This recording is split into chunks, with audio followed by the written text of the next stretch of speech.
Mucha gente me dice que por qué uno de los temas principales de mis disertaciones se refieren a la Biblia o se refieren al cristianismo. Si yo soy musulmán y por lo tanto es evidente que no creo en el cristianismo. Pero en mi caso particular tengo que decir que yo nací como cristiano. Yo estudié en un colegio cristiano y yo compartí la fe cristiana. Y solo fue a través del cuestionamiento de lo que yo creía, de preguntarme por qué y de escudriñar, es que yo llegué a la conclusión que el Islam era el camino correcto. Por supuesto que esto no lo hace solamente el ser humano, sino que tiene que venir de una gracia de Dios, de Allah, que al final es el que escoge. Y al que al final es el que decide a quién quiere guiar y a quién quiere desviar. La cuestión es que el Islam no es una religión aparte del cristianismo. Es decir, el Islam, por ejemplo, no es como el hinduismo, que es una religión totalmente ajena a los mensajes de la Biblia y totalmente ajena a los profetas bíblicos. El Islam es para el cristianismo lo que el cristianismo es para el judaísmo. Pero en realidad, tanto judaísmo, cristianismo e Islam tenemos en común la fe de Abraham. Por eso es que académicamente hablando se llama a estas tres creencias las religiones abrahámicas, porque compartimos la creencia en que Abraham, la paz sea con él, fue un profeta cercano a Dios. El Corán viene y hace una invitación y le dice a todos, porque el Corán no es una revelación para los musulmanes, es una revelación para la humanidad. Entonces el Corán viene y dice, convengamos a todos los seres humanos, convengamos en una fe común y volvamos a la fe de Abraham, quien era monoteísta y no era politeísta, quien era monoteísta y no era ni judío ni cristiano, porque evidentemente Abraham no era judío porque no existía todavía ni siquiera la etnia del judaísmo, mucho menos la religión del judaísmo, ni tampoco era cristiano, que se dio muchos siglos después. Entonces el Corán viene y dice, vamos a esa línea de Abraham que era totalmente monoteísta. La cuestión es que para mí es interesante preguntarme por qué una fe que viene de Jesús, que para el Islam es un estricto monoteísta, es decir, para el Corán y para los musulmanes, el Mesías es un monoteísta estricto. ¿Por qué la religión devino en una creencia no monoteísta? Porque aunque el cristianismo diga que es monoteísta, en su teología hay una especie de politeísmo. La adoración no solamente es para la persona de Dios, para el ser de Dios, sino que la adoración es compartida en por lo menos tres seres. En el cristianismo la adoración es compartida entre el Padre, el Hijo y el Espíritu Santo. Estas tres personas de lo que se llama en el cristianismo la Trinidad merecen la adoración. Merecen el comunicarse con ellos a través de la oración. Merecen el culto. Merecen el sometimiento. Merecen pedirle cosas. Merecen la alabanza. Entonces el cristianismo moderno es politeísta, no monoteísta. Entonces la pregunta es, si Jesús era un predicador monoteísta, es decir, que predicaba la creencia en un solo Dios, ¿por qué esta prédica de Jesús se terminó convirtiendo en una línea politeísta? Uno tiene que preguntarse ¿por qué? El Sagrado Corán habla de los seguidores posteriores de Jesús. Habla de quienes se dijeron somos cristianos. ¿Por qué? Porque en el tiempo de Jesús, la paz sea con él, los seguidores que estaban alrededor de Jesús eran judíos. Los apóstoles, los conocidos como los 12 apóstoles, y todos los discípulos que estaban alrededor de Jesús eran judíos. Practicaban la Torá, iban al templo, iban a la sinagoga, guardaban el sábado, no comían cerdo.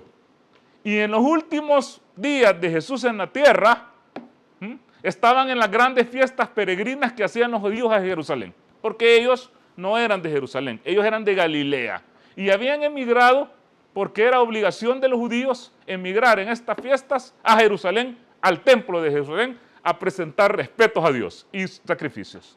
Entonces la cuestión es que los interlocutores de Jesús o los discípulos de Jesús o las personas que estaban alrededor de Jesús eran judíos.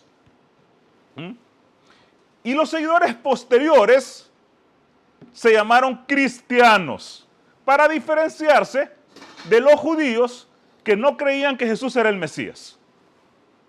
Es de entender también, y es de saber esto, es importante, que el judaísmo del siglo I no era unificado. Los judíos en el siglo I, en el tiempo de Jesús, tenían un montón de sectas, pero todos se consideraban judíos. Por ejemplo, existía la secta de los saduceos. Los saduceos manejaban el templo y manejaban los sacrificios y estaban en Jerusalén. Pero ellos no creían en la resurrección. Creían que la vida solamente era aquí y que después de morir no había otra vida. Además, no creían que iba a venir un Mesías a reinar. Estos eran los saduceos y eran considerados como judíos. Estaban los fariseos, y los fariseos sí creían que había resurrección y sí creían que iba a venir un Mesías a reinar. Pero dentro de los fariseos habían escuelas de pensamiento. Habían fariseos que eran duros y habían fariseos que eran moderados. Habían fariseos, por lo menos los de la línea de Chamay, que eran duros con el sábado. Es decir, guardar el sábado tenías que guardarlo aunque te estuvieras muriendo. No tenías que trabajar ni hacer absolutamente nada. Si te llegaba una enfermedad en Shabbat, que es el sábado, el día de reposo, y había un doctor a una cuadra, el doctor no te podía llegar a curar, porque era Shabbat. Y entonces, ¿qué hago? Morite. Esta era la línea dentro de los fariseos de Chamay. Pero la línea, por ejemplo, de Hillel, de la escuela de Hillel, decía que si había un principio de necesidad y que alguien estaba enfermo, entonces el doctor podía ir y romper el sábado para salvar una vida. Porque el hombre no fue creado para el sábado, ni el sábado fue creado, sino que el sábado fue creado para el hombre. Esto decía Hillel, un maestro fariseo. Estaban los esenios, por ejemplo, que no tomaban vino, que se retiraban al desierto porque creían que los sacerdotes del templo eran espurios. Por ejemplo, Juan el Bautista se discute que era un esenio. Y estaban los celotas. De hecho, Jesús tenía un discípulo que se llamaba Simón el Celota, que eran aquellos que creían que a los romanos y a los gobiernos extranjeros había que matarlos. Y ellos eran una especie de secta violenta. De hecho, tenían un cuchillo redondo que se le metían en las tripas a los soldados, que se llamaba sica, de donde viene la palabra sicario. Nosotros decimos hoy sicario en honor a esa arma que tenían los celotas. Entonces habían varias líneas. Y dentro de estos judíos que creían que había un Mesías, por ejemplo, los fariseos, habían un montón de peleas entre ellos. Por eso es que nosotros vemos a Jesús en los evangelios griegos que a cada rato está debatiendo con fariseos. A cada rato llega un fariseo. Esto era común en el siglo I. No todos los fariseos interpretaban la ley de la misma manera. Así que habían judíos que creían que Jesús era el Mesías y habían judíos que creían que Jesús no era el Mesías. Habían judíos que creían que Judas el Galileo era el Mesías. Habían judíos que creían que Juan el Bautista era el Mesías. Habían judíos que creían que Simón de Perea era el Mesías. Así que había un montón de gente que la gente decía, este es el Mesías que nos va a liberar. Pero ¿cuándo es que la gente decía, y dejaba de aceptar un Mesías cuando el Mesías moría. Porque el término claro de Mesías significa alguien que va a liberarnos del yugo de los gobiernos extranjeros y que va a reinar en la tierra. Entonces, un Mesías que no cumpliera esto, no era el Mesías. Porque el Mesías era un rey, no era un tipo que lo iban a matar. Así que, por ejemplo, los seguidores de Simón de Perea, cuando Simón de Perea fue muerto, dijeron, no, este es un impostor. Cuando Judas el Galileo murió, dijeron, no, este es un impostor. Cuando Teudas murió, dijeron, no, este es un impostor. Cuando Jesús se supone que lo crucificaron, muchos dijeron, este es un impostor. Porque el Mesías no tenía que morir. Peor humillado por los enemigos, peor escupido, peor crucificado. Entonces mucha gente que seguía a Jesús dejó de seguirlo en el momento que supuestamente fue muerto, porque el Mesías no tenía que morir. Pero el Corán, posteriormente a esto, salieron sectas de judíos y de no judíos que estaban en la diáspora que empezaron a creer que Jesús era el Mesías. Y cada quien tenía una explicación diferente. Y empezaron a generar discordias entre ellos. El Corán, en la Sura 5, versículo 14, dice lo siguiente claramente, y esta es la perspectiva islámica de esto. Dice, Dios tomó también un compromiso con quienes dicen somos cristianos. Fíjense, esto está en el Corán. Entonces dice, Dios tomó un compromiso con quienes dicen somos cristianos. En algún momento, estas personas que creían que Jesús era el Mesías, Alá tomó el compromiso de ellos, lo aceptó, el compromiso de ellos. Pero el Corán dice, pero ellos, estos que se llamaron cristianos al principio, dejaron de lado parte de lo que yo había mencionado en el Evangelio. Dejaron de lado parte de lo que había mencionado. Y por eso, por haber dejado parte de lo que yo había revelado en el Evangelio, dice Alá, por eso sembré discordia entre ellos. Sembré la discordia entre ellos. Eso está diciendo el Corán. Y el odio hasta el día de la resurrección. Ese día, Dios les hará saber el gran nivel de desvío que alcanzaron. Entonces, ¿qué está diciendo el Corán? Ok, esta es la perspectiva coránica y la perspectiva islámica. Un cristiano puede decir a mí que me importa eso. No creo en lo que dice el Corán, pero el Corán dice que los cristianos, al inicio, dejaron muchas cosas del Evangelio atrás. Lo dejaron afuera. Y entonces por eso Dios los castigó y sembró la discordia entre esos grupos. ¿Qué significa? Había un montón de grupos cristianos que creían una cosa y que creían otra cosa y se peleaban entre ellos. No crean que había un cristianismo claro, ni en el siglo I, ni en el siglo II, ni en el siglo III, ni ahorita en el 2023. Proféticos, bautistas, anglicanos, luteranos, católicos, ortodoxos, armenios, coptos, y puedo seguir. Bueno, se pelean hasta la iglesia de un bautista y lo pago con la iglesia del bautista no sé qué. Entonces está cumpliendo la profecía que va a sembrar discordia entre ellos. Hay un señor que es un santo, tanto en la iglesia católica como en la iglesia ortodoxa, que se llama Gregorio de Nicena, o Gregorio el Niceno. Es santo en los ortodoxos y es santo en los católicos. Y él, que era trinitario, o sea, que creía más o menos la línea moderna, nos cuenta qué pasaba en finales del siglo III y principios del siglo IV. Él, en sus libros, en su historia, nos cuenta qué es lo que pasaba con los cristianos de ese tiempo. Entonces viene él y dice, y lo estoy leyendo textualmente de uno de sus escritos, y dice, cada esquina de Constantinopla, en ese momento Constantinopla era cristiana, hoy alhamdulillah Constantinopla es musulmana porque está Estambul, pero en ese tiempo era cristiana, y cada esquina de Constantinopla era en aquellos días un lugar de discusión. Las calles, el mercado, las tiendas de los cambistas, los tenderos en general. Preguntad a un comerciante cuánto dinero quiere por uno de los artículos de su tienda y os contestará con una discusión sobre el ser engendrado o no engendrado. Porque había discusión de si Jesús era engendrado o no era engendrado. Preguntad por el precio del pan y el panadero os dirá, el hijo está subordinado al padre. El hijo salió de la nada. Preguntad al criado si está listo el baño. Preguntad al criado si está listo el baño y responderá, grande es el único engendrado. Proclamaban entonces los católicos. Y los arrianos añadían, pero más grande es quien lo ha engendrado. ¿Ah? Entonces el mundo en el siglo I, II, III y IV vivían peleando. Tal como el Corán dice, como escondieron lo que el Evangelio decía, parte de lo que el Evangelio, los puse a pelear. De hecho, aquí estoy hablando del siglo III y del siglo IV, o sea, 300 y 400 años después de Jesús. Pero vamos más atrás. Pablo, por ejemplo, de Tarso, en Corintios, en una de las cartas que él escribe, empieza a reclamarles a los que se llamaban cristianos y les dice, en 2 Corintios capítulo 3, versículo 4, y Pablo dice en su carta, miren, ¿por qué uno dice yo soy de Pablo?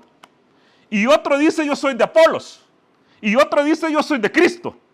Pues si no solo son hombres. O sea, Pablo estaba diciendo, ¿por qué uno agarra por el lado de Apolos? ¿Por qué otro agarra por el lado de Pablo? ¿Y por qué otro agarra por el lado de Cristo? Y hay otra parte donde dice, soy de Pedro. Porque en cada comunidad cristiana, que en ese tiempo eran 20 pelones, habían 40 ideas diferentes. O sea, cada uno tenía 2 ideas diferentes. Y no se ponían de acuerdo. ¿Cuál es la línea? ¿Qué es lo que nosotros tenemos que creer?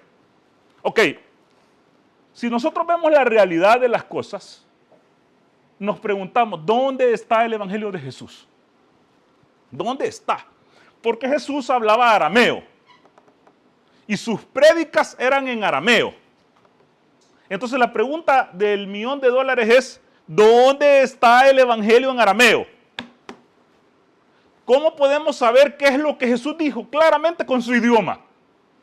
No está perdido. Y el Corán dice, ellos dejaron parte de lo que el Evangelio decía. Si nosotros tuviéramos aquí el Evangelio original de Jesús, claramente, en arameo, tendríamos exactamente lo que dice el Corán. Pero como no lo tenemos, lo que tenemos son un montón de evangelios escritos en griego. No solo los 4 canónicos que están en la Biblia, que fueron escogidos, por cierto, para saber quién se le ocurrió que esos 4 tenían que ser, pero hay por lo menos 85 afuera de la Biblia, o afuera del canon, que se llaman en los evangelios apócrifos. Cada uno tiene una manera diferente de pensar. De hecho, si nosotros, ya lo hemos hecho un ejercicio aquí, leemos Marcos, Mateo, Lucas y Juan, cada evangelio tiene su teología diferente. Hay cosas que se parecen, pero muchas cosas son diferentes. El Jesús de Juan es un Jesús totalmente diferente al Jesús de Marcos. Cómo habla el Jesús de Juan, incluso las palabras que utiliza, es totalmente diferente al Jesús de Mateo. Entonces la cuestión es que nosotros no tenemos bajo ninguna circunstancia lo que Jesús dijo en realidad. No, hay resabios y hay que escarbar. A mí me gusta, y no solo a mí, hay un montón de gente que se dedica a esto, y gente que no necesariamente tiene una carga confesional, es decir, no tienen una religión, que andan en busca del Jesús histórico, se llama. Hoy, en la modernidad, hay la tercera búsqueda del Jesús histórico. El Jesús histórico es el Jesús judío del siglo I. ¿Qué dijo en realidad? ¿Cómo era él? ¿Qué es lo que él pensaba? Esta gente hace estos trabajos no por religión, sino que lo hace por una disciplina académica. En las universidades hay licenciaturas y doctorados en cristianismo primitivo. Y esta gente no cree en Dios, muchos de ellos. Y la idea es reconstruir quién es el Jesús histórico, qué es lo que dijo él. Y entonces la cuestión es que han llegado a la conclusión que es imposible reconstruir a Jesús histórico. Podemos acercarnos a Jesús histórico, pero no lo podemos construir totalmente. Porque la única forma de saber del Jesús histórico es a través de los evangelios. No hay otra fuente. Entonces estos evangelios van cargados con lo que creía el autor del evangelio. Entonces hay que escarbar a ver si se equivocó, a ver qué es lo que dijo. Pero uno de los principales problemas de esta situación del cristianismo es Pablo de Tarso. Pablo de Tarso, yo lo he dicho en otras charlas, es el que comienza el deschongue. ¿Ah? Pablo de Tarso es el que empieza a arruinar todo. Y nosotros podemos encontrar esos resabios en las cartas de él. Porque hay que entender una cosa, que es importante que la entendamos. Tal vez esta charla les parece un poco técnica, pero es importante. Lo primero que nosotros tenemos escrito, que sobrevive, cerca de Jesús, son las cartas de Pablo. El evangelio de Jesús en arameo se perdió. Y todo lo que escribieron, si es que escribieron los apóstoles de Jesús, se perdió. No tenemos ningún escrito de ningún apóstol de Jesús. Ninguno, cero. Entonces lo único que tenemos, primero, lo más viejo, son las cartas de Pablo. Entonces la primera cosa que yo me preguntaba cuando era niño, cuando me hablaban de Pablo, le preguntaba a mi profesora que por qué se llamaban cartas de Pablo. ¿Por qué se llaman cartas? Le decía yo, si es un libro. Entonces ella me dijo, no, es que esa era correspondencia de Pablo hacia una comunidad. O sea, Pablo estaba en su casa, le mandaba una carta, probablemente en contestación de otra que no tenemos, que es lo que le preguntaron, y él empieza a hacer esa carta y se la manda a la comunidad de Éfeso, por ejemplo, a la comunidad de Galicia, a la comunidad de Corinto, a Roma. Por eso viene la carta a Gálatas, la carta a los romanos, la carta a los corintios, la carta a los efesios. Entonces, ¿qué era? Era una carta privada para esa comunidad. Alguien las compiló y las publicó. Pablo no sabía que eso se iba a publicar. Entonces Pablo, en muchas de sus cartas, como dice una cosa, dice otra. Como decía de Chimotrufia. ¿Ah? Entonces a veces en una carta dice una cosa y en una carta dice otra babosada totalmente diferente, que ha puesto a los académicos a que se agarren los pelos y se cortan, porque ni siquiera pueden construir qué es lo que Pablo quería decir. Una vez dice que la ley es perfecta y otra vez dice que no sirve. En una dice que hay que hacer obras y otra dice que las obras no valen nada. ¿Qué diablos es lo que creía Pablo? ¿Qué es? No podemos reconstruirlo fielmente. Entonces yo creo, y esto es una respuesta simple de mi parte, de que la respuesta está en las mismas cartas de él. Por ejemplo, si nosotros vamos a Corintios, que era una carta de Pablo, primera de Corintios, capítulo 9, del versículo 20 al 23, Pablo dice, y esto lo está diciendo él, y está en una de sus cartas que le mandó a Corinto. Me imagino que andaba en sus días y se estaba desahogando. Entonces Pablo dice, él de su puño y letra, o de su boca, porque alguien se supone que él dictaba y el secretario le escribía. Entonces dice, cuando he estado entre los judíos, me he vuelto como un judío, para ganarlos a ellos. Es decir, que para ganar a los que viven en la ley de Moisés, yo mismo me he puesto bajo esa ley, aunque en realidad no estoy sujeto a la ley. Eso le está diciendo a los de Corinto.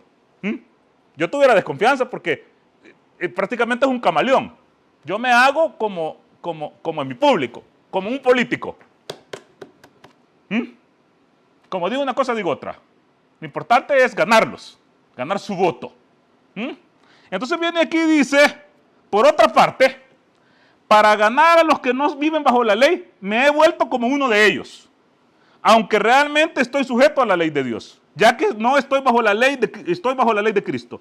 Cuando he estado con los que son débiles, me he vuelto débil, para ganarlos también. Es decir, me he hecho igual a todos, para de alguna manera poder salvar a algunos. Todo lo hago por el evangelio, para tener parte en el mismo. Es decir, Pablo decía cualquier cosa. Si él iba con los judíos, hablaba bien de la ley y que no sé qué, que no sé cuánto. Si él iba con los que no creían en la ley, les decía, hagan lo que quieran. Mira, y podemos comer carne de ídolo en el mercado. Sí, hombre, cométela. Podemos comer chicharrón, dale. Pero si estaba con los judíos, no coma chicharrón. Era un camaleón.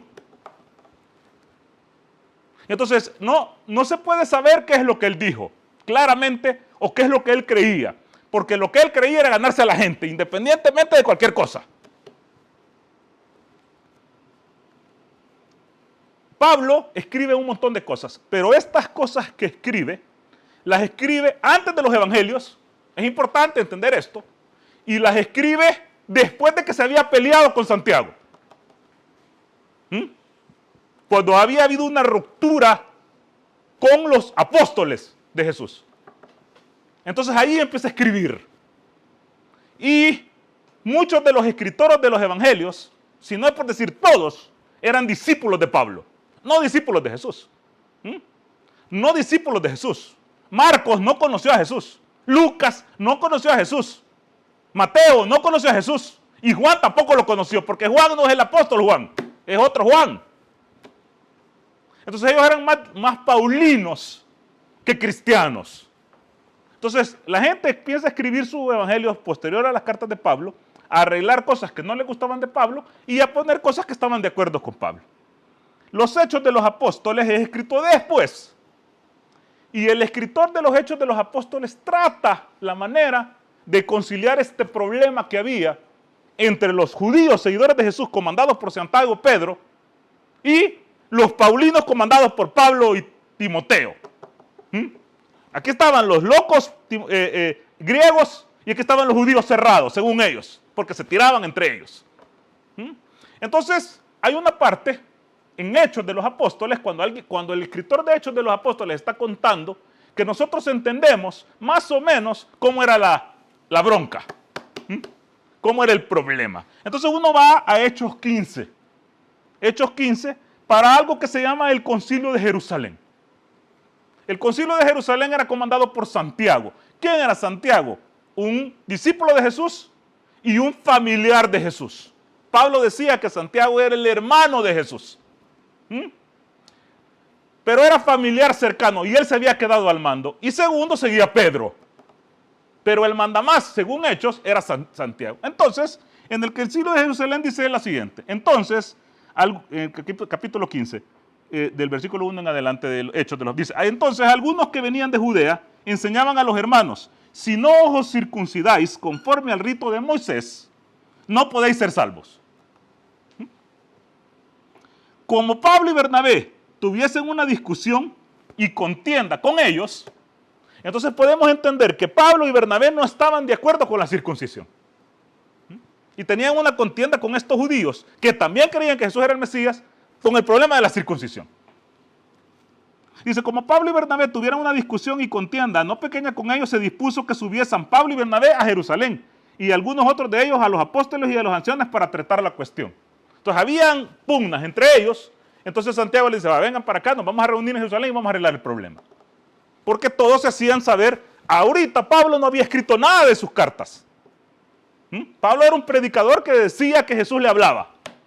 Entonces viene Santiago y le dice, vengan para acá, vamos a arreglar el problema. Ahí está eso. Y dice, y llegados a Jerusalén, fueron recibidos por la iglesia, los apóstoles y los ancianos y refirieron todas las cosas que Dios había hecho con ellos. Pero algunos de la secta de los fariseos, fíjense bien, recuerden que les dije que los fariseos sí creían en el Mesías. De acuerdo de la secta de los fariseos que habían creído, o sea, creían que Jesús era el Mesías, se levantaron diciendo, es necesario circuncidarnos y es necesario que guarden la ley de Moisés. Entonces, ¿cuál era el problema en ese momento de Pablo? Que Pablo les andaba diciendo que no guardaran la ley de Moisés y que no se circuncidaran. Eso está obvio en el texto. Y se reunieron los apóstoles. Los apóstoles, que eran los 12 seguidores de Jesús. Los apóstoles y los ancianos para conocer el asunto.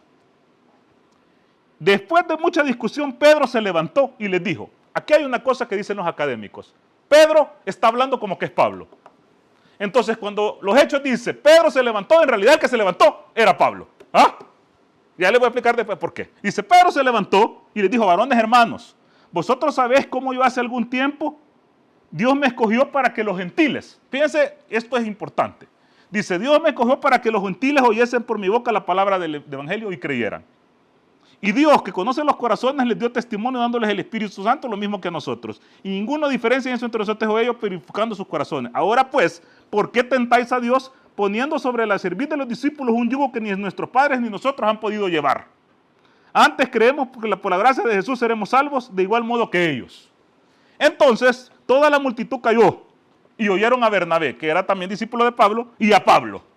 Yo creo que este que se levanta era Pablo, porque Pedro estaba más del lado de Santiago, no estaba del lado de Pablo. Pero bueno, y cuando ellos callaron, Jacobo, que es el mandamás, o sea, Santiago, cualquiera de los dos, respondió diciendo, varones hermanos, oídme, Simón ha contado cómo Dios visitó por primera vez a los gentiles para tomar a ellos pueblo de su nombre. Por lo cual yo juzgo. Vamos directamente al versículo 19 para no aburrirlos. Por lo cual yo juzgo que no se inquieta a los gentiles que se convierten a Dios. Está diciendo Jacobo, el familiar de Jesús, uno de los apóstoles cercanos a Jesús, según mi perspectiva. Y si no, desde los 12 era de la familia de él, que tenía el mando. Entonces viene él y dice, por lo cual yo juzgo que no se inquieta a los gentiles que se convierten a Dios. O sea, que no se circunciden, sino que se les escriba que se aparten de las contaminaciones de los ídolos, de la fornicación, del adulterio, del abogado y de la sangre. Dice Santiago, porque Moisés desde tiempos antiguos tiene en cada ciudad quien lo predica en las sinagogas. Entonces, ¿qué es lo que hace Jacobo, según los Hechos de los Apóstoles? Y aquí parafraseando. Miren, está bien que los gentiles que se quieran meter y que crean que Jesús es el Mesías, se quieran convertir, que no se circunciden. ¿Por qué? Porque para circuncidarse, que hay que cortarse el prepucio, había hacerlo con un cuchillo lo de sílex. O sea, hoy casi te morís si te lo haces viejo. Imagínate, hace 2000 años, sin anestesia. Entonces los gentiles decían, miren, yo me quiero ser judío, pero no me hagas que me corte ahí, pues. Entonces Jacobo viene y dice, ok, que no se circunciden. Los nuevos que se conviertan, viejos, que no se circunciden. Pero que dejen la sangre, que dejen los ídolos, que dejen la fornicación, que dejen el adulterio. O sea, que sigan la ley. La pregunta es, ¿los cristianos dejan de comer sangre o comen moronga? Los cristianos se han alejado de la fornicación y del adulterio. Los cristianos han dejado los ídolos. Entonces, hasta este momento, el problema con Pablo era única y exclusivamente la circuncisión. Pero estaba claro que los demás elementos de la ley de Moisés había que seguirlos. ¿Qué pasa después? Porque no me quiero agrandar, no quiero hacer más largo el cuento. Pablo empieza a romper esto, porque empieza a tener problemas serios con Santiago. De hecho, Pedro y algunos de los apóstoles van y visitan a los gentiles y empiezan a convencerlos de que la línea de Pablo está mal. Y hay que volver a las obras, hay que volver a la ley. De hecho, Pablo atestigua esto en la carta de Gálatas, que es la carta más incendiaria que Pablo tiene, está enojado. Y viene Pablo y dice en el capítulo 1, versículo 6, dice, estoy maravillado de que tan pronto os hayáis alejado del que llamó por la gracia de Cristo para seguir un evangelio diferente. O sea, Pablo dice, estoy maravillado, angustiado, triste, que te han convencido. Y está siguiendo un evangelio diferente. Recuerden que aquí no existía Marcos, ni Lucas, ni Juan, ni nada. Ni esos 4 evangelios no existían. Entonces, un evangelio diferente se refiere a una perspectiva diferente. ¿Cuál era la perspectiva? De seguir la ley, seguir los mandamientos, hay que hacer obras. Entonces viene y dice, no que haya otro, sino que hay algunos que os perturban y quieren pervenir el evangelio de Cristo. Mas si aún de nosotros, a mí me dicen esto a cada rato en las redes sociales. De hecho, me copian este versículo y me lo ponen abajo. Dice, mas si a uno de nosotros, un ángel del cielo, os anuncia otro evangelio, dice Pablo, otro evangelio, diferente al que yo les he comunicado, que sea anatema. Que sea anatema. Como antes hemos dicho, también ahora lo repito, si alguno predica diferente al evangelio que yo les he predicado, que sea anatema. Entonces, ¿qué estaba diciendo Pablo? Aquí lo que yo predico es lo que vale. Si viene otro con otro evangelio, no le crean. Entonces yo les digo, les contesto cuando me ponen eso. Entonces Marcos, Lucas, Juan y Mateo son anatema. Porque no estaban escritos y alguien se los trajo después y son diferentes a lo que Pablo decía. Entonces, ¿qué? Son anatema, los botamos de la Biblia. Entonces, bien, porque la gente cree que Pablo iba con la Biblia a predicar Marcos y Lucas y no existían esos libros, hombre. Entonces Pablo se pone enojado de que él, a pesar de que los había ya engatusado, había mucha gente que se estaba despertando y se estaba yendo para la otra línea, que era la línea de Pedro. Más de seguir la ley, más de cumplir los mandamientos, de las obras, porque Pablo predicaba lo que les encanta predicar a los protestantes. Dios ya te salvó, gratis, no necesitas obras para que nadie se gloríe. Seguimos leyendo en Gálatas 1:11, que dice lo siguiente, mas os hago saber algo. Pablo está diciendo, mas os hago saber algo, hermanos, que el evangelio anunciado por mí no es según ningún hombre, pues yo ni lo aprendí de hombre alguno, sino que Jesucristo me lo reveló.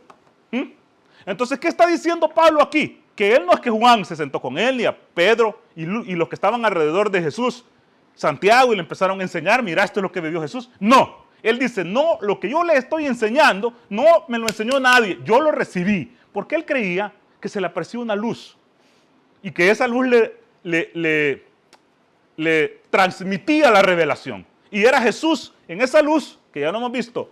Pueden ir para referencia a uno de mis videos en mis redes sociales que se llama Pablo de Tarso, el falso apóstol, que ahí explico más o menos. Y esa luz que se le aparecía le revelaba todo. Esa luz le decía, no sigan las obras para que nadie se gloríe. Aquí ya está salvo por gracia. Bla, bla, bla, bla, bla. De hecho, la Eucaristía, que es este acto que utilizan los cristianos católicos de manera literal, porque los católicos creen como dogma de fe en la transustanciación, es decir, que cuando alguien toma el vino, se está chupando la sangre de Cristo, como vampiro, y que cuando alguien come pan, se está comiendo la carne de Jesús. Literalmente, este es el credo católico, la transustanciación. Los evangélicos creen que es simbólico. Pablo dice, en 1 Corintios 11:23, dice, porque yo recibí directamente del Señor. Fíjense bien, él está diciendo que no lo leyó, o que nadie se lo contó, sino que él lo recibió del Señor. O sea, esa luz que se le aparecía viene y le dice que el Señor Jesús, la noche que fue entregado, tomó pan. Y habiendo dado gracias, lo partió y dijo, tomad, comed esto en el cuerpo que por vosotros es partido. Haced esto en memoria mía. Asimismo también tomó la copa, después de haber cenado, diciendo, esta copa es el nuevo pacto en mi sangre. Haced esto todas las veces que vivieran en memoria de mí. Esto no lo predicó Jesús. Esto no lo predicaron los discípulos. Pablo lo recibió de la luz. Pablo es de los primeros que empieza a crear todo esto que no estaba dentro de la enseñanza judía. Imagínense para un judío. Hay dos cosas que eran anatema. Esto sí era anatema. Comer sangre, que está prohibido en la ley. Y el canibalismo, que es comer carne humana. Pero esto para los judíos fue que casi que están diciendo que había que comerte al Mesías. La carne de él, comértela, y comerte la sangre de él, que estaba prohibido totalmente en la ley, fuera de que están prohibidos los sacrificios humanos también. Entonces Pablo, con todo esto que decía, empieza a generar demasiados problemas con los judíos, hasta tal grado que muchos lo querían matar, hasta tal grado que muchos decían, este es un apóstata que se está inventando todo esto. Pablo, en Gálatas 2, versículo 6, se distancia completamente en el texto de los apóstoles de Jesús. De Juan, de Pedro, de Andrés, de Simón, de Bartolomé, de Tomás, de todos estos famosos que aparecen como los 12 discípulos. Porque viene él y dice, pero de los que tenían reputación de ser algo, los que hayan sido en otro tiempo no me importa. Hablando de los discípulos de eso. Los que hayan sido en otro tiempo no me importa. Dios no hace excepción de personas. A mí pues, los de la reputación, o sea, los que tienen reputación, los que la gente decía, son los apóstoles de Jesús. Y dice, nada nuevo me comunicaron, nada me dijeron. Antes, por el contrario, como vieron que a mí había sido encomendado el evangelio de la incircuncisión, como a Pablo, del de la circuncisión. Entonces, ¿qué está diciendo Pablo aquí? Que a él le fue comunicado que tenía que predicar a los gentiles, o sea, a los que no eran judíos, y a Pedro, en la línea de Santiago, a los judíos. Y dice esto, pues el que actuó en Pedro para el apostolado de la circuncisión, o sea, de los judíos, actuó también en mí para los gentiles.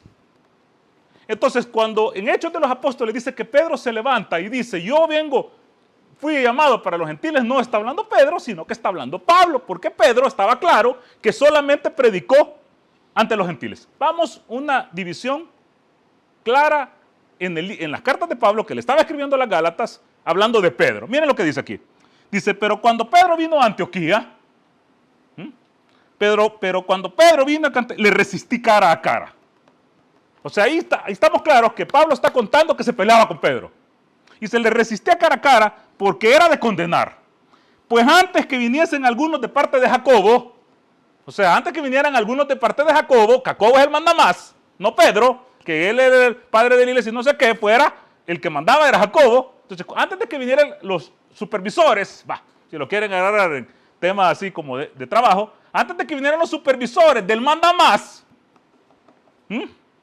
comía con los gentiles. Pedro. Pero después que vinieron, se retraía y se apartaba. ¿Por qué? Porque los supervisores dicen, ¿qué estás haciendo comiendo con los gentiles, papá? Porque los judíos tenían una ley de comensalidad donde no se podían sentar a comer con otro que no fuera judío. Entonces Pedro tal vez era más suave, más dócil y se sentaba a veces, no es que comía chancho, sino que se sentaba a platicar con ellos, pues. Entonces, cuando llegaron los supervisores de Jacobo, ahí se retraía. Pues sí, lo iban a regañar. Entonces viene y dice, porque tenía miedo de lo de la circuncisión. ¿Para qué está diciendo Pablo eso?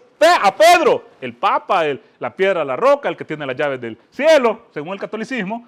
Aquí Pablo le está dando una tunda, le está diciendo que hasta lo regañó. Me imagino que tal vez tenía la cabeza agacha. Tal vez le quería pegarle. Pero lo que quiero decir yo es que hay una división y dice, y en su simulación participaban también los otros judíos, de tal manera que hasta Bernabé fue también arrestado por la hipocresía de ellos.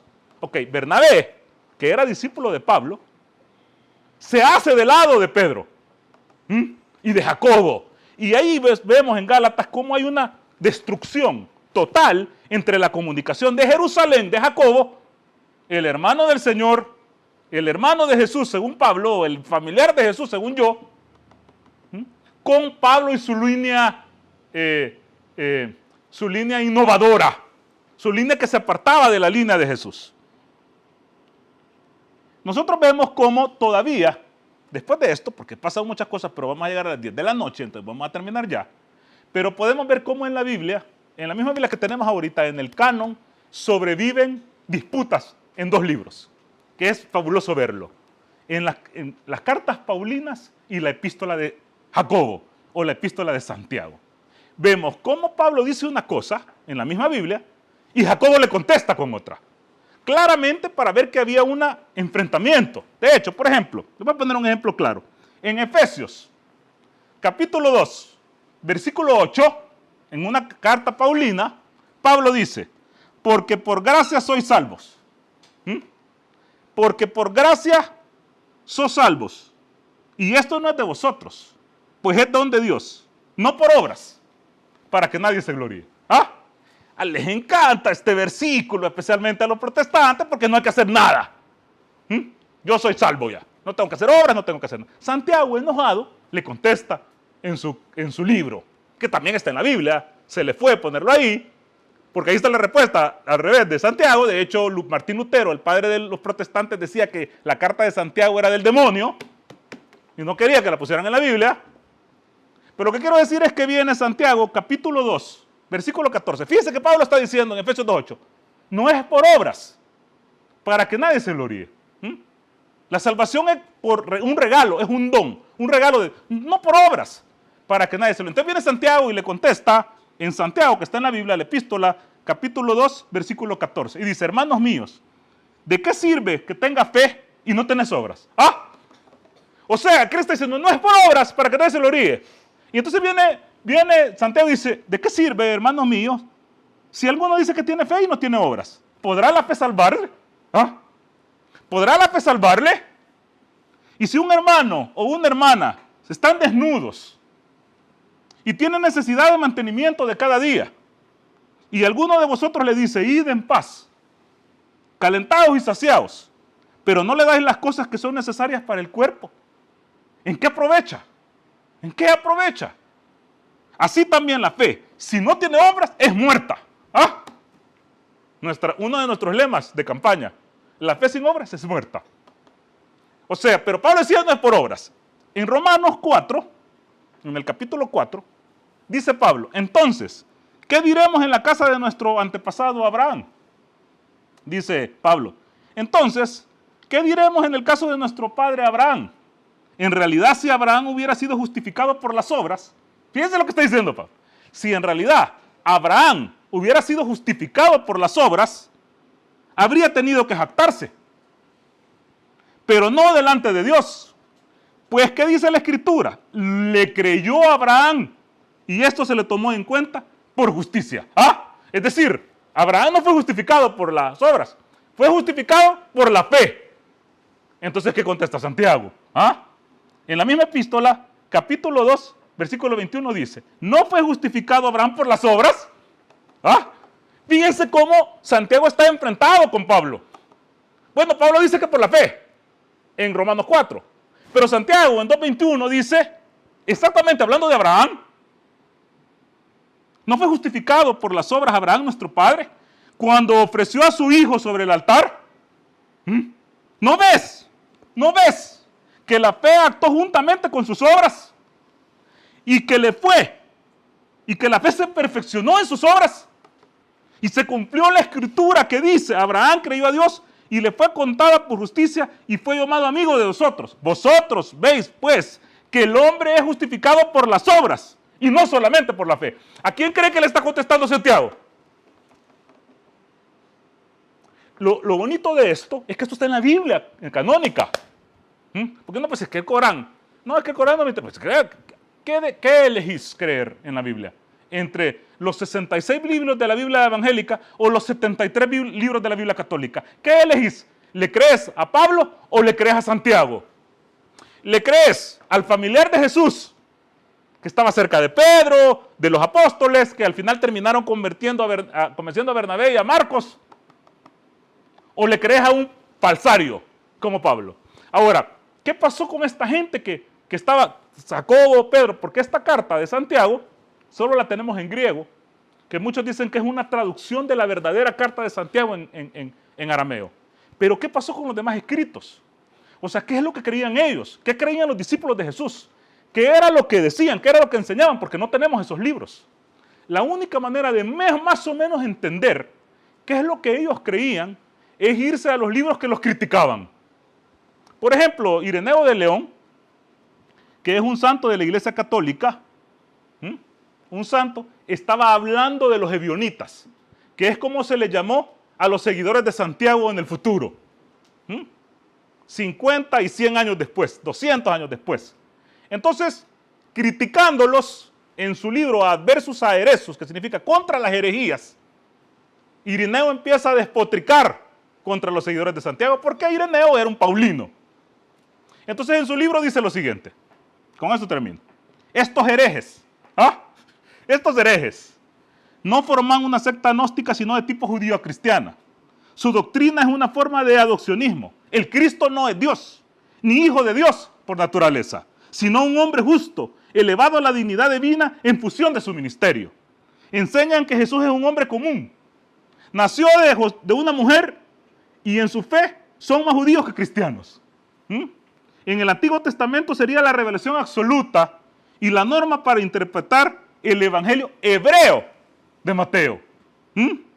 O sea, bien, aquí nos damos cuenta que esta gente no creía que Jesús era Dios. No creía que era hijo natural de Dios. Creían en el Antiguo Testamento y seguían la ley y tenían un evangelio en hebreo. ¿Dónde están estos libros? Los quemaron.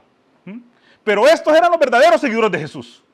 Entonces, ¿quién es el primer desgraciado que empieza a tirar piedras a la línea correcta? Empieza a desviarla, porque Pablo todavía no llega a la Trinidad.